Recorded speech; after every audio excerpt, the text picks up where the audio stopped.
Welcome everybody, David Zere for Real America's Voice News at CPAC 2021. I have the distinct privilege of sharing some time here with Congressman Jim Jordan in the 4th Congressional District in Ohio. You are one of the most active and right-on congressmen out there. How are you today? I'm doing fine, Dave. Good to be with you. Great, great. So what do you think about CPAC 2021 so far?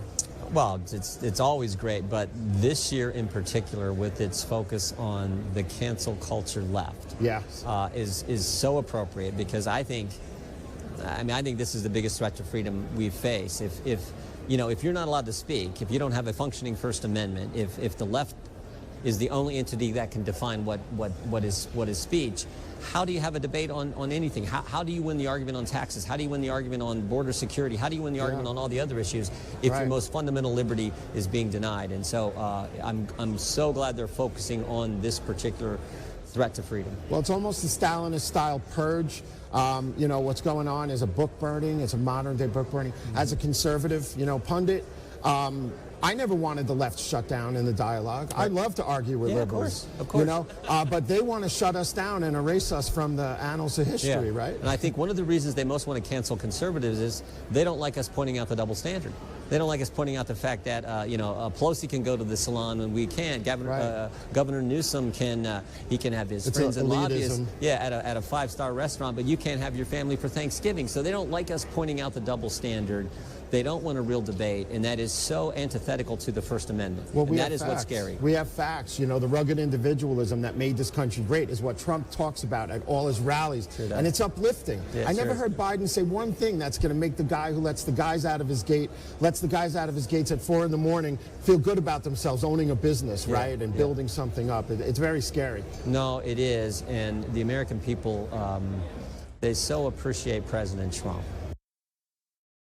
because they knew he was fighting for them.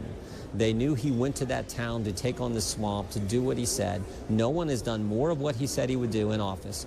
No president has done more of what he said he would do than President Trump. And they appreciate that refreshing, liberating approach to government where you go to the swamp and take on the swamp on behalf of the American people.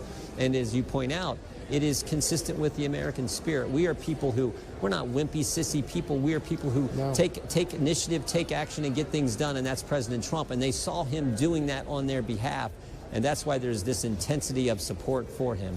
Yeah, and you fail 9 out of 10 times before you make it, and you have to keep getting up on your feet, right?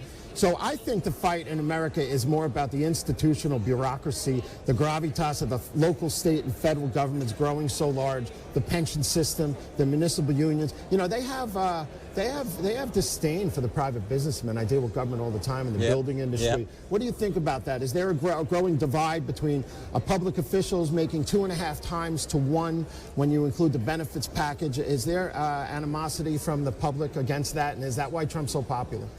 Yes, there certainly is. You call it the swamp, call it the deep state, call it whatever you want.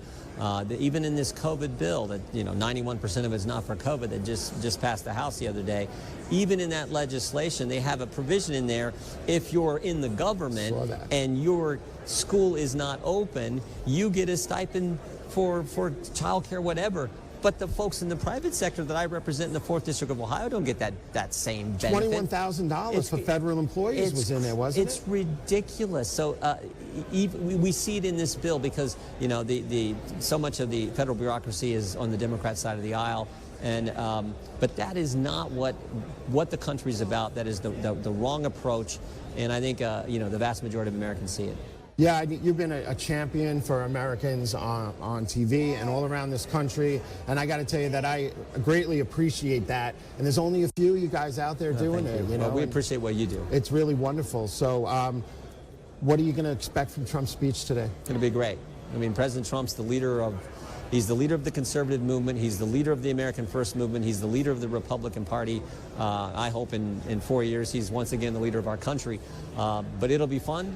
Every time he speaks, it's a fun time. He does rallies and events like this. And he knows it. No, he's great at it. He's great at it. And he brings the energy and he brings this this genuineness that Americans see and appreciate. So I'm looking forward to it. It'll be a great time. I think that's right on. You know, I covered about 18 rallies with the White House press pool and America's Voice News, Real America's Voice News, and you know, they were the greatest events I've ever been to. You know, and everybody was nice and nobody was violent, and they're just middle-class people coming out to protect their businesses and their families, right? Yeah. I think the biggest question is, will he bring out the dance again? I don't know. I hope he does. I hope he does. Well, it should be exciting. So we want to thank you so much for joining us on the show. You bet. And it's an honor. Thank you. Thank you, everybody. Congressman Jim Jordan, the 4th District, Ohio. This is David Zere for Real America's Voice News. Thank you.